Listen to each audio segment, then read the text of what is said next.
All right, welcome back everyone to our How to Build a Rocket video series. Today I'll be going over the CAD for the fin assembly. If you're unfamiliar, CAD stands for computer-aided design. It's the 3D design portion of the rocket. So,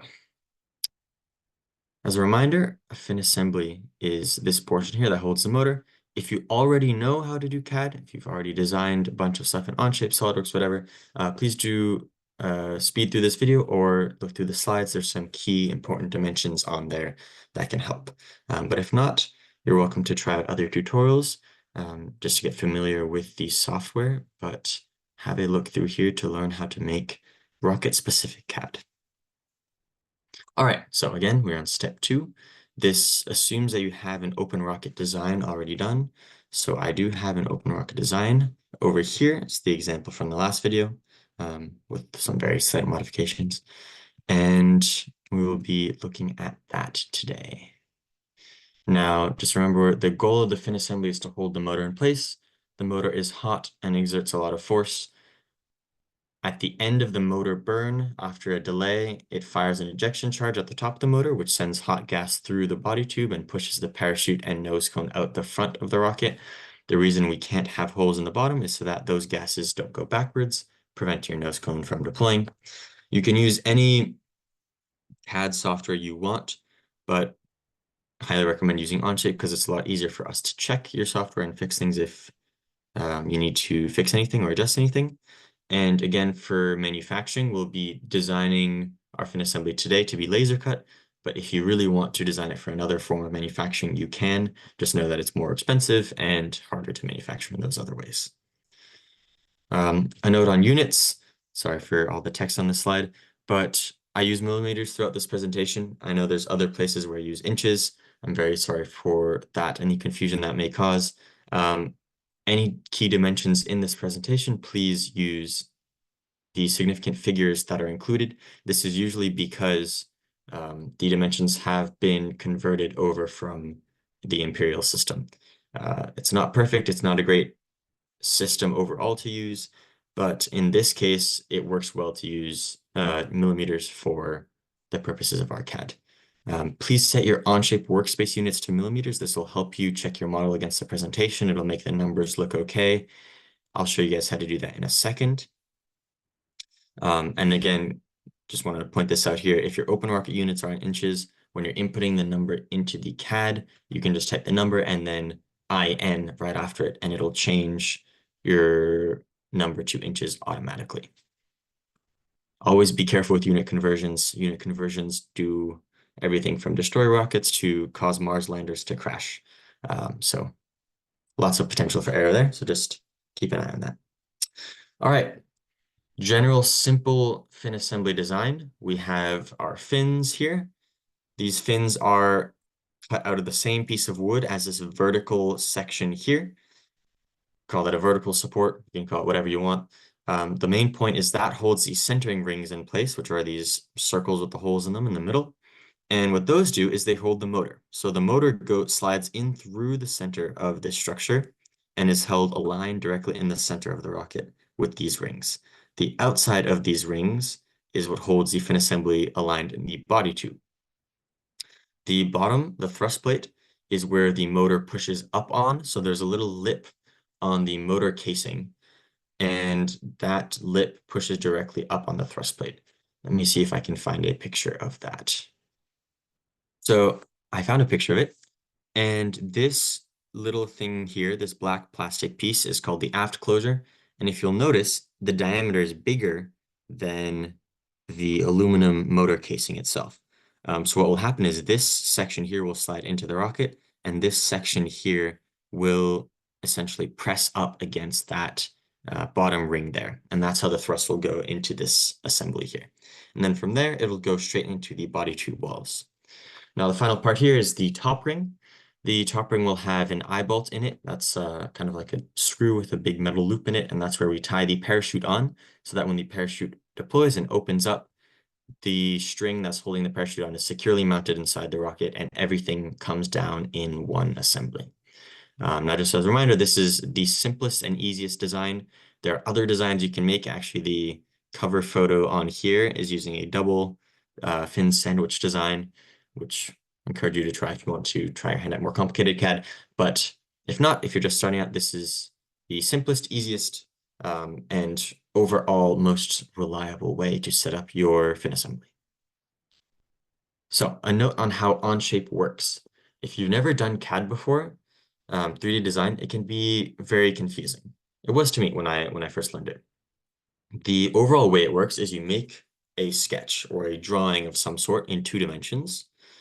You make that sketch to look a certain way just by drawing lines in a certain orientation.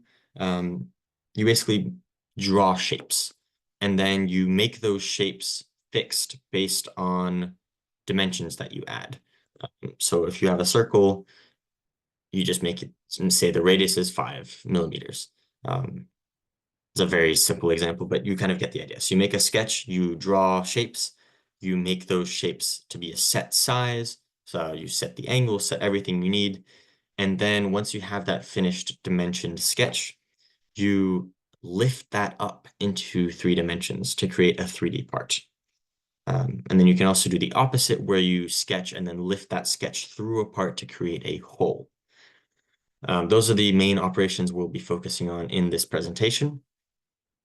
Then the most important thing after that is knowing what size everything is and double checking via measuring. So once you have your CAD, once you have your model in your workspace, you can measure an edge, you can measure a face, you can measure the mass of a part just by clicking on it. And then in the bottom right-hand corner of Onshape, there are these little buttons here, and these will show you mass properties. These will show you measurements. I'll show you other analysis tools that you can use to essentially make sure that your part is the size that it is. Another reminder, Control Z works very well in Onshape. So if you mess up, you can always undo. You can also redo. And then I'll get to the use of the letter Q and other letter shortcuts later on. There are also other more complicated things you can do to make fancy geometries, but we'll learn those later on. For now, we're starting with a sketch and we're extruding into a 3rd dimension. So the first step is to make your fin. Now, if you'll notice, again, this looks different from my open rocket. My open rocket has just the outer shape here. But what we have here is this additional geometry on the inside here. And that's what connects to those centering rings and what sets up the structure so that it can hold the motor in place. Now, everything before we glue it all together will slide together for a mechanical fit. So this slot here matches a slot on the centering ring so that when we put it together, the centering ring sends all the way to the edge here because the slots line up and they form a joint. Now, it's important to reference your open rocket for fin shape and to make sure that your open rocket is all set and stable before you start taking dimensions from it and putting them in here. Although, if you set up your dimensioning right, you can always adjust it later on. Okay, so if you remember, the first step is to essentially draw the shape. So we'll start by drawing the shape of the fins, following the instructions on this slide.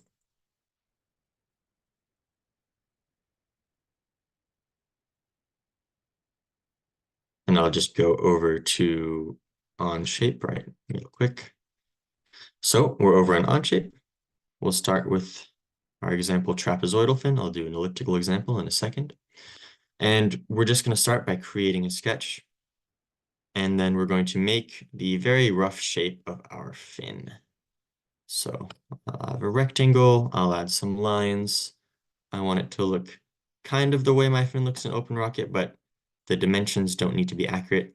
You see, if I move things around like this, it's less constrained, but once I pop into a vertical orientation, the blue and yellow dashed lines appear. And since I know the tip of my fin is parallel to my body tube, I know I want that. But if your fin has weird shapes, make sure you don't accidentally lock it in place like that. And then I'll finish that up. Okay, so now this is not perfect, but I have the general shape of the fin. And that's the entire goal. This is what we want. Now, the next thing to do is to dimension this sketch.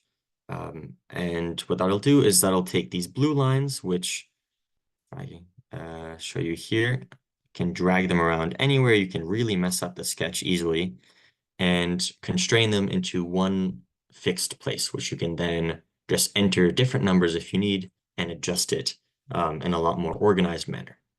So I'll click on the dimension tool here. I will add in this dimension here. This should be 23.6 millimeters. Hit enter. There we go. Perfect. Now, this line here is a problem because I don't want this to be two distinct regions. I want it to be only one. So we're going to use the trim tool. I'm going to cut that line right there. So now I have all the other lines as organized. Now let me go back to the presentation and show you guys what I'm talking about here. This is, again, the overview of which dimensions in your OpenRocket correspond to which dimensions on the model. I know in the OpenRocket, oh, my apologies. I know in the OpenRocket I'm using an H140 motor, and that's a 5-grain motor. So I'm going to go ahead and use the number for a 5-grain motor here. If you have a different size motor, take a look at this table here. Has a lot more information on which sizes to use, which dimensions to use. And there'll be more references further on why this is important. But back to here, I know I need this dimension. I know I have this 23.6 dimension down here. And all these dimensions over here are going to come from my OpenRocket. So what's going to happen there is I will go back over to the OpenRocket. I will find my dimensions and then input them there. So I'll start with root chord. I can see that's 7 inches. And the root chord is the distance from the front edge of the fin to the back edge of the fin. And so I click on the top edge right here and the bottom edge, and then I click off the part. Now give me some random number, which is the actual dimension, but I said it was 7 inches, so I hit 7 and then space and an inch. And what this tells me is it'll just automatically convert it to millimeters as soon as I hit enter. Now the reason this is valuable is if I want to change it to 8 inches, it'll just change the design, and it's really easy to switch back and forth. So let's go look at some of the other dimensions in here. We have height is 3 inches. Now for the height, I want to do it between this point here and this point like that. So I'll do 3 inches. Tip chord, I said 4 inches. So I'm going to go ahead, click here. Perfect. And the final element I need to add is sweep length. So as you can see here, the lines are still blue. These lines are still blue, which means I can still move this part around. And I don't want that. That's not good. I want this to be fixed in place. And fixed in place with dimensions, not with just the fixing tool. So what I'll do is I'll find the sweep length here. That's 2 inches. And that's the distance between here and here. So I'll use that as 2 inches. And a very nice shortcut is if you hover over the dimension tool, it'll tell you the D key is the dimension shortcut. If you just hit D on your keyboard, it'll make the dimension tool appear, and you hit D again, it'll disappear. So that's very good. We're missing one more dimension. As you can see, this blue line is still blue. You can move it up and down. So we need to constrain that dimension somehow. And that's what we're going to do with the 276.9. And as a reminder, that's for a 5-grain casing. And now our sketch is all the way dimensioned. As you can see, every line, every point is black. If I were to try and drag things out of place, I can't. If I want to change things, I can just double click on any dimension and enter a new number, and it can easily change. But that means we're done with the fin sketch. Now I will do an example for an elliptical fin.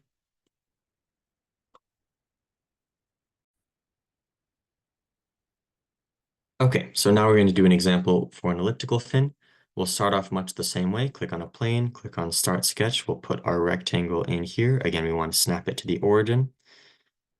And what I need to do here differently is that I need to add a point on the right side of that rectangle. And that point will be the center of my ellipse.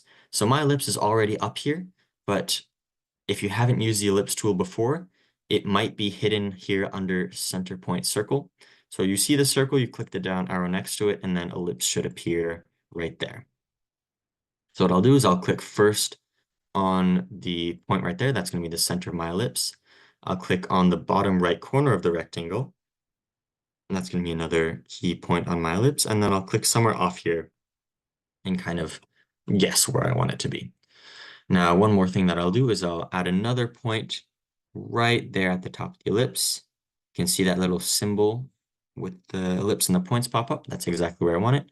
And one more off here. What that'll do is that'll help us in dimensioning things later on. So we have our general shape, and now we need to add our dimensions. What that will look like for us is over here, we're going to add our 276.9 length. Now that made things look a little bit bigger. We're going to say our fin height is 125 just to keep with the presentation. So I'll dimension between those 2 points there. I'll say that's 125 millimeters. I'll say the root chord from this point here to this point here is 160 millimeters. And then I'll say that the fin height is all set, root chord is all set. Okay, that should be it for now. And then the next step is to delete all these extra lines. Now, the reason my sketch is still blue is because I forgot to add a dimension, and that is this 23.6 right up here. So as soon as I add that, my sketch goes all black. That means everything is fully constrained. Again, this is what you want. Now I'm going to trim some of these extra lines with the trim tool. That's the scissors right up here. Just drag it right through that ellipses there. I'll click on that line there. I don't want that. Down here, I don't want this little curved section. I don't want this section up here. And then what I'm going to do with this last line is I'm going to click on it and I'm going to click this button here. So what that does is that switches it to construction geometry. And the difference between solid lines and dashed lines, or normal geometry and construction geometry, is that construction geometry will not affect the extrusion. So when we bring this part into 3 dimensions, it'll essentially ignore that dashed line.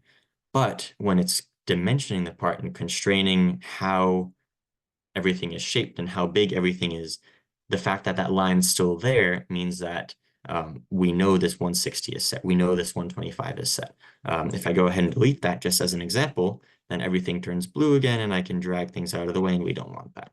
So undo. And now our sketch is finished for an elliptical fin.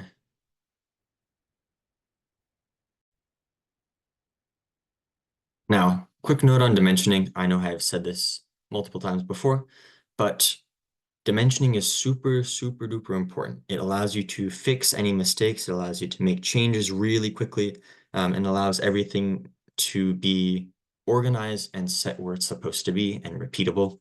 This is very important. So please, please, please fully dimension all of your sketches. I have this cool little poem to kind of remember that. It's a little silly. It's very silly. But just try and remember that if all of your lines aren't black for some reason, something is not properly dimensioned. And to figure that out, you can always click on the line or the point that's blue and try and wiggle it around and see which way it's moving. And if it's moving in a certain direction, that generally means that that is where you're missing a dimension. So just go back and double check that you have everything there. All right, so the next step is going to be to extrude this sketch. As you'll remember, this will be bringing the sketch into the 3rd dimension. This is actually quite simple, but we'll start with our fins. And now this will work with either fin, but I'll just go ahead with a trapezoidal fin for the sake of the presentation. We click on the sketch, or we can also click on the sketch in the left pane here. We click on this icon here, which is the extrude button. Now this thing will pop up. Blind means that it's just, I set a dimension. So I'm going to set 3 millimeters as the dimension I want. I hit the green check mark, and now it looks solid blue, so that's telling me it's extruded. But if I pan around, all of a sudden, I have a 3D part. Look at that. It's very cool. All right, we'll go back to the top view.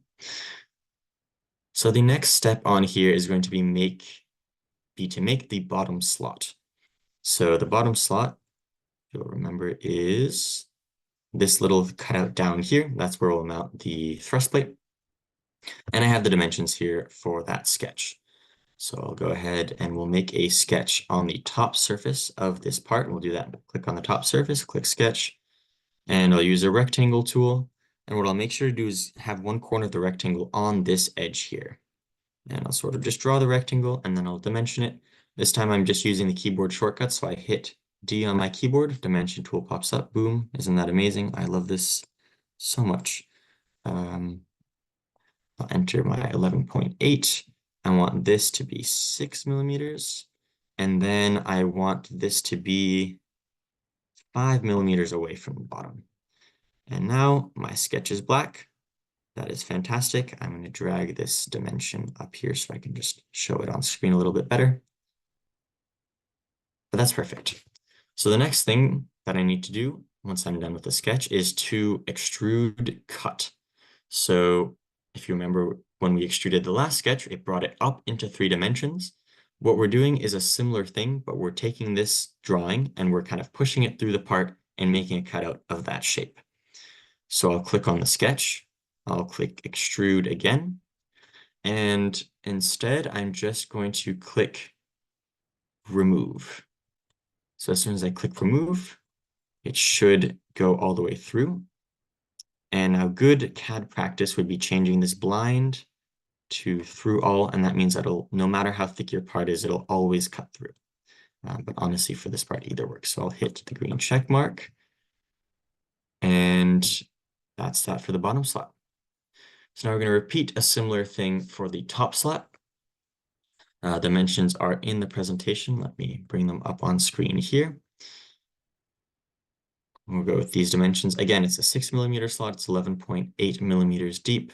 That's half of the width of this overall vertical support. And this one we put 9 millimeters from the top. So again, click on the top surface, click sketch, rectangle.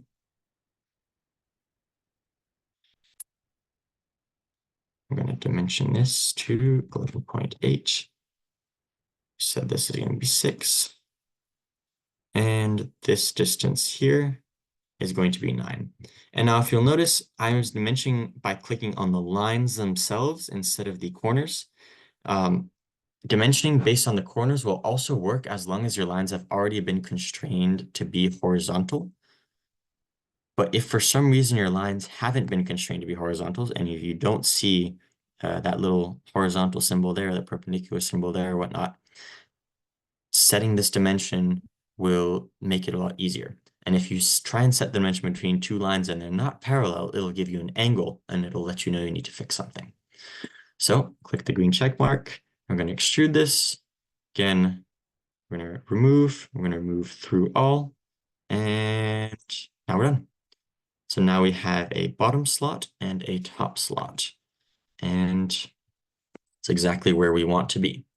So the next steps are going to be to cut out these slots for the centering rings. Now, this is going to follow much of the same process, but there's another note on dimensioning here.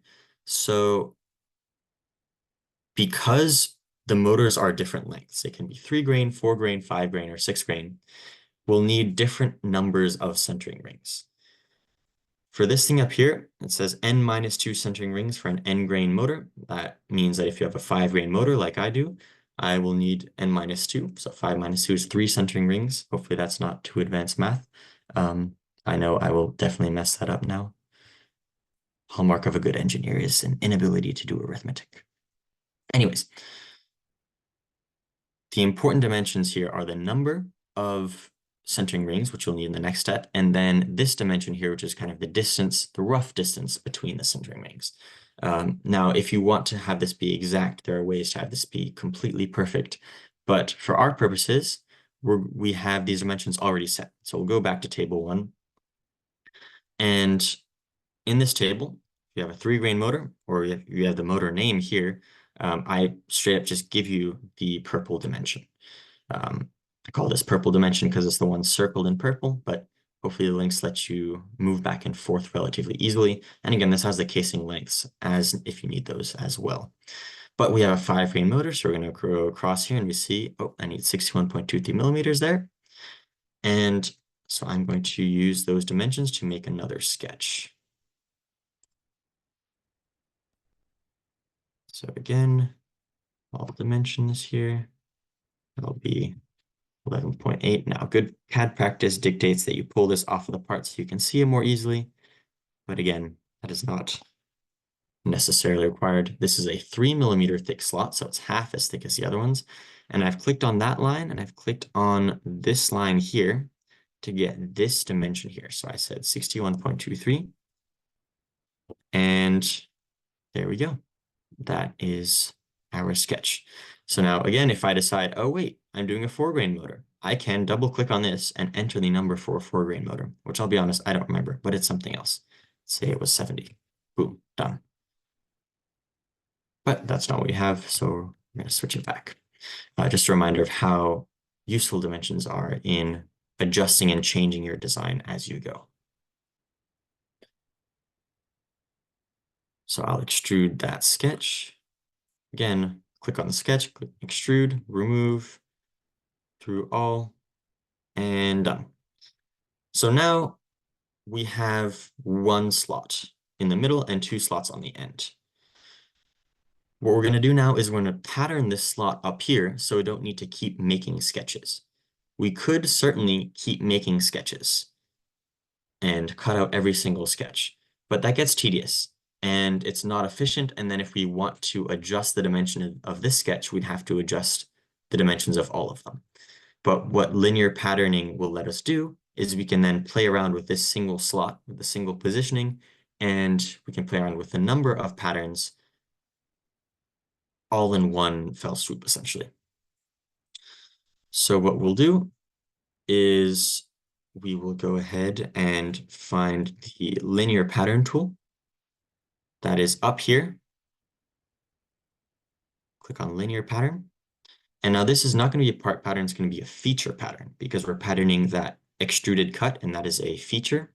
If we were patterning a part, we kind of just multiply the fin and move it over. So I click on this blue box and I'll click on this extrude here because that's the feature I want to pattern. And for the direction, I want to pattern it up and down this way. So I'll click on this edge of the fin rectangle and you see now it's decided to pattern it. Now, that's not exactly what I want. It's a bit too close. So I want to set it to the purple dimension from the last step plus 3 millimeters, and that'll be 61.23 plus 3 millimeters. Now that looks a lot more balanced. And for instance count, I'm going to make that 3, just so that I have 3 centering rings. If I made that 2, I'd have 2. If I made that 1, there's no point in doing the linear pattern. That's why over here we say skip the step if you have an H133 or another 3-grain motor, just because you only need 1 centering ring. If you wanted to have more centering rings and have them closer, you can have them closer. You can say make this 5 and make this 35, and then you have a ton of centering rings in the middle. But there's really no reason to do that. So I'll just put this to the numbers that I said. And now I'll click OK. Click the green check mark, and all of a sudden, all my slots are cut out. So if we go back here, now all of a sudden our fin looks just like the example. I'll actually rotate it so that you can see how it matches this presentation here. And again, the reason this fin, this shape up here is different is just because I simulated something different in my open rocket than what I did in this other example on the slides. So if I click on top, it should return it back to the home. Sorry, I have to click on the arrows there. Now there's this final thing we need to do, this final step in adjusting these fins, and that is to back this face off a little bit. Now the reason for that is, if you remember at the beginning of the video, I talked about how the motor is going to push up on the bottom of the thrust plate. When we assemble everything together, these little tabs of wood that extend almost to the edge of that hole in the middle of the fin assembly will block the motor from pushing up directly on the plate, and the motor will instead push up on this tiny piece of wood right there. And that's not good because that wood is weak, it can break, it can shatter a little bit, and then the motor doesn't have as secure of a mount. So please don't skip this step, this is very important. It's also very easy. So we go over to our fin, and I'm using the right mouse to sort of pan around.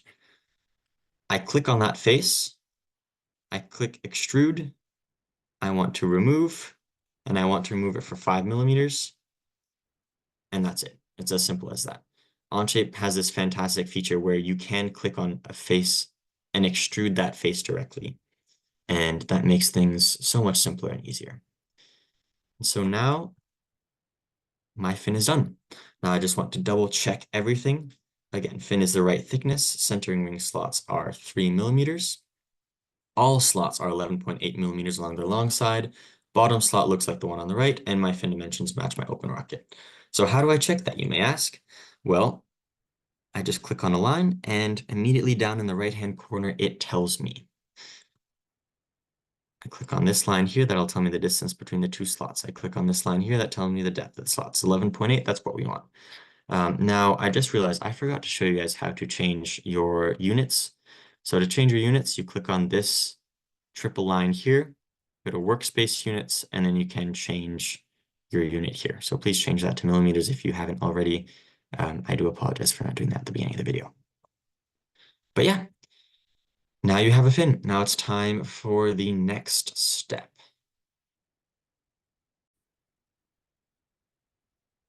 All right, so now it's time to make our centering rings. So as a reminder, a centering ring is this kind of disc-looking thing with the slots for the fins to connect to, the hole in the middle where the motor passes through, and this outer radius that slides into the body tube and holds everything together. Adds a lot of stiffness to the rocket. It makes sure your fins stay in place and don't get torn apart by aerodynamic forces, and it's pretty light. It doesn't bear any super heavy loads. There's some twisting loads and all that, which is why it can be nice and thin, but it is really important. Now, the key things here is that it must fit inside the body tube. If you make it too big, it's not going to fit inside that tube, and then you have a problem. You have to sand it out manually or recut it. And the motor has to fit through the rings. We've had many a time where the motor has not fit through the rings, and we've only found that out at the launch site because of maybe slightly off dimensioning. And we need to sit there with a stick and sand down the inside so we can actually fit the motor in. So it's very important to make sure we get that dimension right, and then we need to sand it down if the dimension is wrong. So we'll start this by, again, making a sketch. It'll be a very simple sketch, just 2 circles. I'll go back to Onshape, and I'm going to make a new part studio for this. So the reason I'm making this in a new part studio instead of in the same part studio is just to keep everything clean and organized, and it'll help me once I'm making the final assembly. So I'm just going to rename this to be centering ring, and we'll start the sketch up here. So like I said, it's just 2 circles. And now if you can't find the circle tool, it lives in the family with the ellipse tool. Just click on the down arrow there, or you can hit the letter C on your keyboard. And I'm going to hit those 2 circles like that. Then I'm going to dimension it to the dimensions I'm using here. And 76.2. Perfect. There's our sketch. Now I saved that sketch, and I'm going to extrude it to 3 millimeters thick.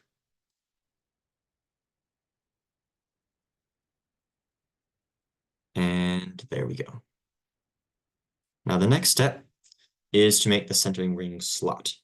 So this part is a little bit more confusing to set up the sketch, but it's important to set it up right, because if this is set up sort of the wrong way, the parts won't all fit together perfectly, and then it'll be hard to assemble it and to slide it into the body tube. So another important note here is that this thickness across here needs to be equal to the thickness of the fin. If we made it too big or too small, the fin either wouldn't fit or would sort of wobble around. If you're using a 6mm fin, this needs to be 6mm wide. This example here is for a 3mm fin, hence why it is 3mm wide. Now, if you're wondering why is there no tolerance, why are these dimensions exactly the same, it's because when we run the laser cutter will take off a little bit of extra material and sort of unintentionally add that tolerance in for us. So let's go back over to OpenRocket. I'll make a OpenRocket. I am sorry. Back over to Onshape. I'll make the sketch on the top of the centering ring. So I'm going to start by making a construction line. So I'll hit that line and I'll draw the line from here. I'll click there and then I'll draw another line to this top edge here. So I'm going to click on this line. I want that to be a construction line. And I also want this to be a construction line. Now, I want to draw a rectangle, but in this case, I can't exactly use the rectangle tool because if I start the corner of my rectangle here, it'll go off to the side, and that's not what I want. So instead, I'll kind of brute force it and sort of draw a rough rectangle out like this, and like that. And so now what I want to do here is I want to dimension this properly. So I'll use the dimension tool. This dimension should be 1.5. This dimension here should also be 1.5. And now that whole thing is 3mm across. Perfect. Now I want to make sure the slot is 11.8mm away from the inside edge. This is to match the 11.8mm that we use for the slots on the fins. And that'll ensure that the fin vertical supports and the centering rings will slot together perfectly and take up all of the space between where the motor goes in the middle and where the body tube goes on the outside. And the final dimension that we'll add on here is just to make this 15mm so that the sketch is fully and properly dimensioned. So I'll hit OK on that. I'm going to use the Extrude tool again to cut that out of the ring. Again, I'll do remove through all. Click the check mark, and we have a sketch. Now we have a cutout. So now the next step is to pattern that slot. So if you'll remember, with the fin, what we did is we patterned that slot along the fin. This time we're going to do a circular pattern where we just pattern it around that center axis there. Reason we do this is just so that if you decide later on you want more fins, fewer fins, you can adjust it. You also don't need to do the same sketch 4 times. It's so much easier. Highly, highly recommend. So we'll go over, we're not doing a linear pattern, so we click the drop-down Find Circular Pattern. This is a feature pattern, because we're patterning a feature. And the axis of pattern, in this case, is just going to be that inside edge. Or the outside edge, honestly, it's the same thing, as long as your circles are concentric. And now in this case, we want to make sure the angle is 360 degrees, and the instance count is the number of fins you have. I have 4 fins, so I'll leave it at 4, but if you had 3 fins, it'll look like that. And that saves you from having to do any other finagling with that. So hit the green check mark, and all of a sudden, you're done. The centering ring is complete. So just double check that your fin is the right thickness, your ring is the right thickness by clicking on one of these lines here. It's 3mm, that's what we want. We have 4 fins, so the number of slots are equal to the number of fins, that's perfect. The slots extend halfway from the outer edge to the inside. Now it's kind of hard to tell here because if we're looking exactly from the top, the outline goes a little bit up and then down. But it's 11.8mm to here, and then another 11.8mm to this kind of ghost point there. The slots are 3mm thick, so I can either click on that line there, or I can click on these 2 faces here. Sorry, that face there and that face there, and the parallel distance shows up there, and that shows me a 3mm slot, which is perfect. And that is that. the next step is going to be to make our top ring. So the top ring is essentially, well, I like to call it a centering ring on steroids. It's just a centering ring that is thicker, beefier, and more resistant, and that's because we're attaching the parachute to it. So again, heed this warning here. If your parachute breaks out and pulls the bolt out of your top ring, or if your top ring breaks, the parachute will fly away and the rest of your rocket will hit the ground very hard. And that's not good. We don't want that. So just make sure to do this properly. So what we're going to do is we're going to start by making another centering ring in another part studio. So I'll go down here, I'll create a part studio. I'll rename this top ring. And I will just speed run making a centering ring.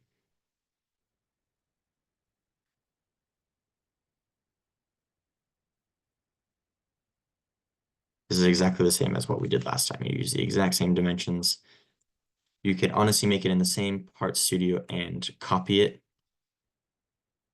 although that makes it a little bit less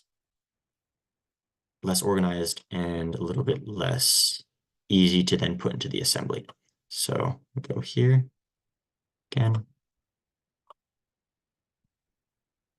Now I'm using the keyboard shortcuts here to be a little bit faster. I'm just doing the dimensioning a little bit out of order, but it all adds up to the same in the end.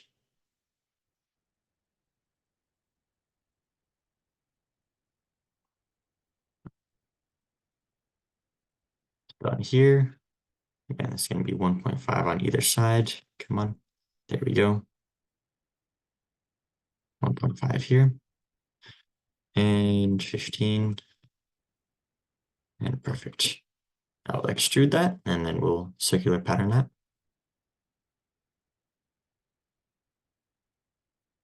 And then we'll be all set to go on to the next step. So again, this is going to be a feature pattern. Axis of pattern is going to be this inner edge, and we're done. Okay, so now we have a second centering ring. I actually made a mistake here. The extrude should be 6 millimeters. So this should be 6 millimeters here. Make sure you do that. That will make your fin nice and beefy like it's supposed to be. Your centering ring nice and beefy like it's supposed to be. But again, this is why it's so easy to adjust dimensions in here. You just double click on it and then enter that new number. So we have our 6 millimeter centering ring. Now what we want to do is we want to add a circle, a hole in here, sort of equally between these two slots and also halfway between the inner and the outer edges, roughly. So what we'll do is we'll start that sketch. I'll just pull up the dimensions on screen so you can see if you need. And the key thing is here is that this angle here is half of the angle between your fins. So if you have 3, it'll be 120, divided by 2 is 60. If you have 4 fins, your angle is 90, divided by 2 is 45. So we'll click on this. We'll start that sketch here. I'll go ahead and start by making a line. And I'll make that into construction geometry. Now I'll add a circle on the end. So I don't want to have that as a construction circle. I want that to have as a real circle. And then I'll add one more line up here going from the center of the circle to that top edge of the circle. I'll also make that to construction geometry. I just use the keyboard shortcut Q. So now to dimension that, we'll set this dimension here to 26.25. We'll set the hole to 5.8 millimeters in diameter. And then we'll set the angle between these two lines to be 45. Now, again, this is the angle that you play around with if you have different numbers of fins. I'll click OK. I will extrude remove this, again, through all. And now we have a hole. So that means we're done with the top ring. Again, We double check our thickness. You saw I made a mistake there. It's good to always double check. That's why I have this checklist here. Number of slots equals number of fins. Center hole is also 29 millimeters, so that motor will fit. And again, that the slots and everything all line up. And this hole cutout is for the eye bolt, and that is the most important part of this top ring. So the next step is to make the bottom ring. Now, some key important things about this. As I mentioned, this is what the motor pushes up on. It'll push up on this kind of narrow ring-shaped area in the middle right here. It handles the most force of the whole fin assembly, and it's a little bit larger than the other centering rings because it communicates that force directly into the walls of the body tube, as opposed to sliding inside. And now these holes here, you can't add any weight-saving holes here because any holes that would allow gases to escape backwards are holes that could disable your ejection charge. We've had this happen and it does hit the ground. I think at 186 miles per hour was the last time it happened, but we've heard of well over 200 miles an hour happening. So you don't want to hit the ground that fast. Follow these designs. It's quite important. So how we'll start? So we'll start by making another centering ring. Again, I'm sorry, you must be getting very good at making centering rings at this point. We'll make it in another part studio. We'll call this the thrust plate. And this time, we're going to use different dimensions. So the inner circle is going to be the same size, but the outer circle is going to be just a little bit larger. And you'll see why that is important. So the dimension for this, I actually don't remember. Let me go find that.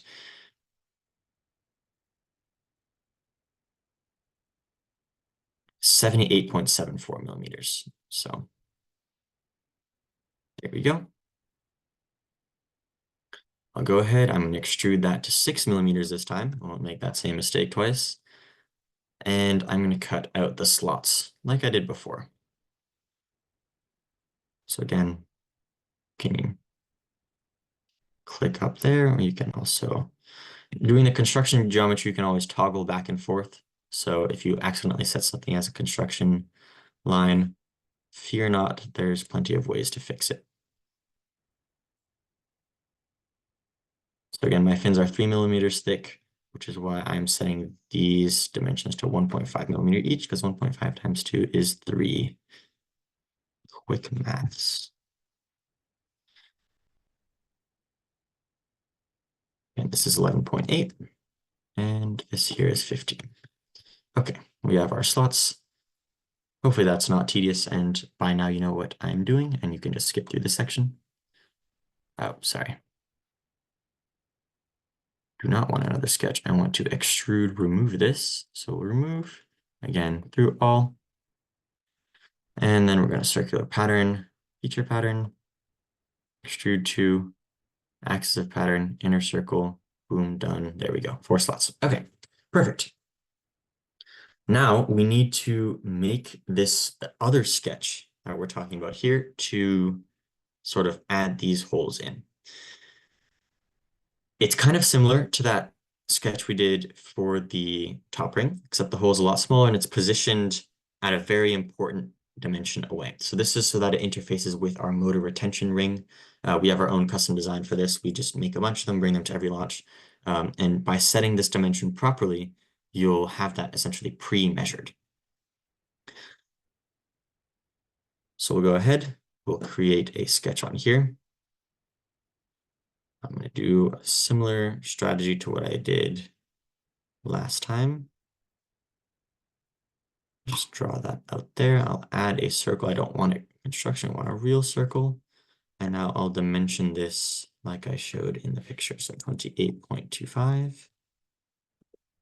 We said this is a 2 millimeter diameter hole now. So it's a lot smaller. We're going to screw a wood screw into there essentially.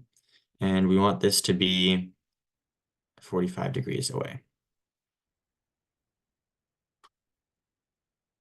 So now if you have only 3 fins, this sketch will look, the sketch itself will look the same, but the slots will be in different positions.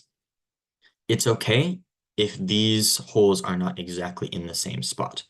The only thing that matters is that they're this distance from the center and that they're 180 degrees apart. So first I'm just going to make a second one, and I'll do that by extruding this hole first, and then I'm going to circular pattern it again with the feature pattern, axis pattern here, and I'll just do 2 for the instance count, and now that puts it all the way around. So this is what it looks like with 4 centering, 4 fins, 4 slots. If we were to have only 3 fins and 3 slots, then it'll look a little different. And so what I'd suggest you do in this case is go back into this sketch here and maybe reduce this number to say 30. And what that'll do is it'll kind of move it a little bit away from these fins. But again, the most important part is that they're 180 degrees apart. The exact circle center to center dimension is 56.5. Again, that'll tell you in the bottom right-hand corner. And that line goes to the center because that'll let us put our motor retention ring directly on top. And so you guys know what I'm talking about. Let me find a picture of that. So as you can see, this is an example of our retention ring. The motor does not actually slot through the bottom here. So what the motor will do is it'll go all the way inside the fin assembly. Then this hole, which is a little bit smaller than the diameter of the motor, will hold the motor in place while letting the hot gases flow through the middle of that circle there. Oh, sorry about that. And then we'll screw it into the thrust plate with these 2 holes, which are 56.6 millimeters apart. So I'll just go back to the original drawing. So again, this is what it's going to look like with 3 fins. If you want to have it with 4 fins, that's what it'll look like. Now again, double check the thickness, double check the number of slots, all the dimensions on here, and that you have these 2 small holes in the right spot. So the next and final step here is to make the assembly. So what this lets us do is this lets us essentially check before we make the parts that everything is the size that it should be, everything is lined upright, and that'll save us time when we go to make these parts. We won't have to make them multiple times. Hopefully won't have to make them multiple times. Hopefully have to make them and fix them. It's a lot easier to catch a mistake at this step than it is to catch a mistake later on and have to go back and fix it. So the way an assembly sort of works is you have all these separate parts that we've already made, and you bring them in and you hold them together with what's called a mate.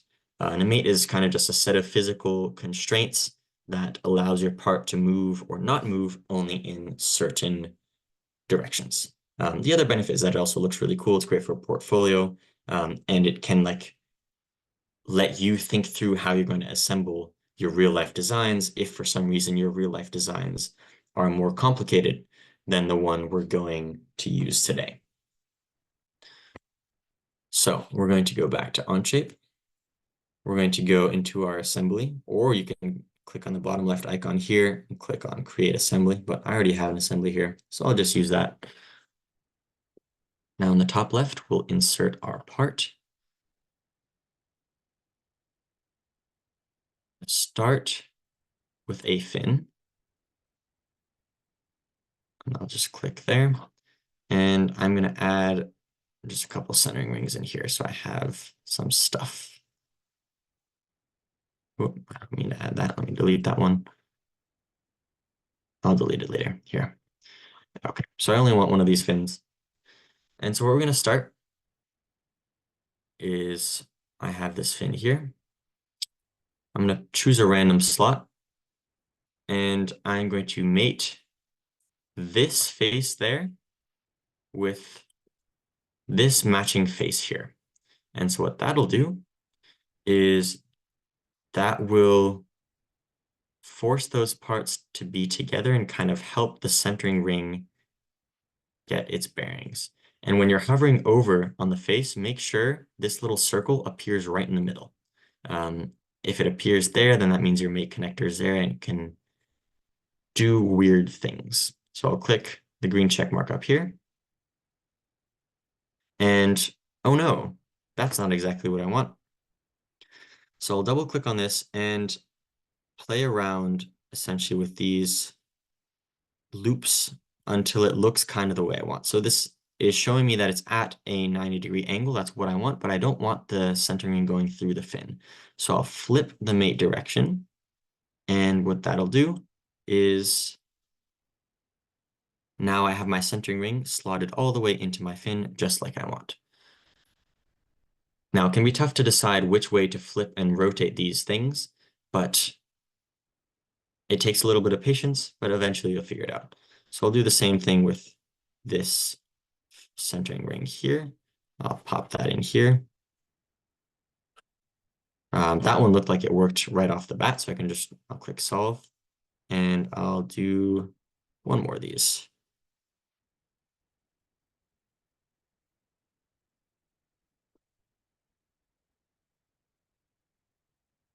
Boom. And that looks good. So that's great. Those are where I want them to be. I'm going to insert the top and bottom rings now. So the top ring and the thrust plate. It doesn't really matter exactly where you put them in their model. As soon as you start making these mates, they will line up where they're supposed to be. So again, click on that face, click on the matching face right here, and that'll join them together. And I'll do the same thing with the top ring. Now, it doesn't really matter which of the 4 of these interior faces you choose, but depending on which one you choose, you might have more of these turning thing operations that you need to go through. But in this case, it looks to be relatively simple. So let's see. Now I have this image, and I have all my rings in place. So that's great. I have one fin that's kind of holding all my rings, and this is how you'll sort of start assembling your fin assembly. The next step is just to add the remaining 3 fins and to check that everything fits. So I'm going to start by adding another fin in here. And the reason I'm not circular patterning these fins is because if I circular pattern the fins and one of the dimensions in here is off, I won't catch it. But if I'm mating these fins to a set dimension in here, then it'll be a lot easier to see if something has gone wrong. So again, that's not what we want. I have to use the loop-de-loops, the circle thing to solve that. Again, I'm going to do the same thing up here with these fins. And yeah. And notice that if I flip back and forth, it'll just do that. It's not exactly what I want. That one's not exactly what I want either. That's not exactly what I want. And that's what I want. Perfect. So one final mate for this last fin. And nope. Second time's the charm. There we go. Perfect. So green check mark. And now all our fins and centering rings and parts, thrust plate, top ring are all mated exactly where they're supposed to be. So now comes the most important step in the assembly process is we're going to have to check our fin assembly. So we want to make sure that everything has fit nicely and that we didn't sort of make any big mistakes that'll hinder us later on. So the first thing to check is that the slots fit together nicely. So if we go here, we go down to look at one of these slots, we can see that the vertical part of the fin does not extend into this center circle here. And that is true all the way up and down this fin, all the way up and down all of these fins here. And we can zoom in just to check the bottom ring as well. We're not encroaching on, sorry, that's a very bad view. We're not encroaching on that area that the motor is going to take up on the inside there. And again, same thing at the top ring. So that's good. That is excellent. Now, what we're going to check next is the top view. So the thrust plate needs to be bigger than the centering rings so that the body tube will sit on the thrust plate essentially. And the thrust from the motor will go directly into the walls of the body tube and not stress the connections at the fins. So to check that, we'll click on top view. And looking down from the top, as you can see, we have the centering rings, and then we have that thrust plate. If I zoom out, you can see that the thrust plate's the one highlighted, and again, show from the top how the thrust plate is bigger than the centering rings, and that's exactly what we want. And now the next thing to check, this thing here, this is where the motor is going to be pushing up on, this sort of dotted region right there. So you want to make sure that is clear and free of any parts. This little tab here, if you remember that step way back when we were doing our fins, it's a minor step, but it's very important. And so now we check that we have sort of an open area there for the motor to push up on. And we have those holes in there to fasten the motor retention ring to. So that's perfect. And then the final step is to check the essentially inside of the slots and the joints there, the ones that we can't view from the beginning. So to do that, we'll click on the bottom ring top face and then hit Shift X. And what that'll do is that'll create a section view. As you can see right here, we can drag this up and down to essentially go through the part and see the cross section as we move through the part. So what we want to see when we go through a slot is exactly this. There's no overlap here between this part and this part. And that means that we dimension our slots properly. So what you can do is then just pull this up through the part, and at every slot, we just stop and double check that. Now, if you did all the dimensions right, you shouldn't have any problems with this. If you do, it's important to just go back and double check. It's easy to miss something. I do it all the time. Hopefully I didn't miss something here and then make a fool of myself. But no, looks good. And then finally, last one there. Perfect. And that means we're all set. Click yes on the section view. I can just move it around, take some pictures. If you want to take a cool picture, a sidebar is you click on the 3 lines there, click print. And then you can click on download image, and that'll render a very nice PNG for you of your fin assembly. So I said at the beginning I'd talk about some alternative fin assembly designs. So here are some of the ones that we've either used or seen used. My personal favorite is the fin sandwich method, where you can make smaller, thicker fins out of a different piece and then have these vertical supports kind of hold the fins in place. And if you can see here, there's little bolts that go through that hold the fins in place. I've flown a couple rockets with this design. It works very well. It means that the rest of the fin assembly can be light while the fins can be small and thick. But it's also a lot more complicated to CAD, takes longer to build, and is more annoying to assemble. There's also a single block method where you print the entire thing out of some thermoplastic. We have flown a giant block of ABS, not the PLA that's commonly available. And no ABS just has a higher temperature, can handle a higher temperature, so it can handle the surface temperatures of the motor. This is not necessarily recommended, but it's a cool thing you can do.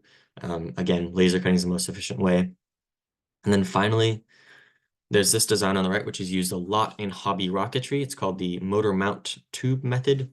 And it's also what we used on our big rocket, like Karm from last year, and what we'll be using on Hodge this year. And so that uses a cardboard tube, usually, or fiberglass for larger rockets, to align the motor in the center of the fin assembly. Then you have a couple centering rings to hold the fins in place and one centering ring at the top, but you kind of get rid of the need for these vertical supports in here. So this is also an option, but if you do end up going with this, let us know because we need to buy these additional motor mount tubes. And it's just another step in the process. So final check on the fin assembly.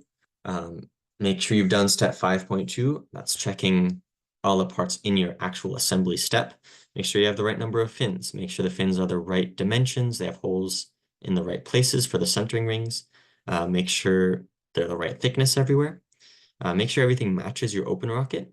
So again, you can go back to your open rocket here, double click on your fins, and all this information will pop up, all these cool dimensions here. And in the presentation, it's all outlined which dimension, which thing corresponds to. Again, double check that the only holes you have at the bottom, the only holes that you have in the bottom of the thrust plate are the engine hole, motor hole, this big one in the center here. Sorry, it's poor view. This one here, and then these two small holes. You don't want any other holes for weight saving. If you did want to put weight saving holes in these centering rings up here, you are more than welcome to. Just be conscious that your entire structure is still stiff enough to withstand the forces of flight. Make sure the engine hole is clear, centered, and lined up. So again, we already did that in step 5.2. We're just going to double check that there's nothing else sticking in here. So that once we slide our motor in, it'll slide in all the way and fit very well. Ring and hole diameters are what they're supposed to be. You can just double check everything, especially if you're using a complicated design. This will save you so much time and effort to check your CAD now instead of needing to check it later on. And now you're done. That's it. The next step is going to be to make your nose cone also in CAD. Hopefully this has prepared you well enough. Again, if you're confused about any of the steps in this presentation, any of the numbers, any of the general, why are we doing this way, feel free to ask someone who's more experienced in the club or someone who's in charge of L1 sort of advising and learning. And hopefully this wasn't too long and boring and informative enough to be able to give you a good grasp on what's going on. Next up, once we go to learn how to make the nose cones, we'll learn some other cool operations and other interesting things that we can do with CAD.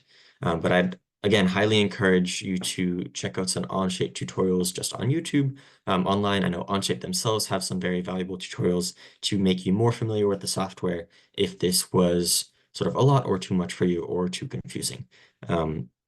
Anyone who does know CAD did not learn it immediately overnight. Takes a lot of time, takes a lot of practice, and a lot of effort. Hopefully not too much effort with all these resources we have, but it's not an innate natural talent, shall we say. Anyways, thank you very much. I hope you enjoyed that. And next up will be our video on nose cone design.